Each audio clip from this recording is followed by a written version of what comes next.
Medzi bežne rastúce byliny našich záhrad, lúk, je zádušný brečtanolisty, všeladia húchavkovitých.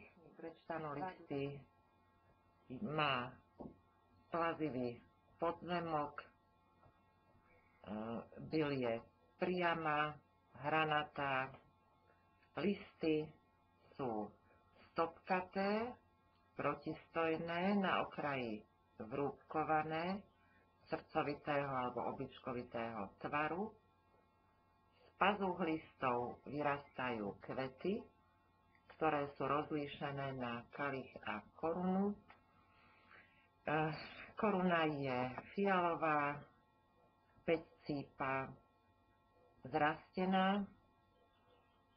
Brečtanolisty sa v minulosti využíval aj v ľudovom liečiteľstve kvôli látkam, ktoré obsahuje a pre priaznivý účinok aj na dýchacie cesty.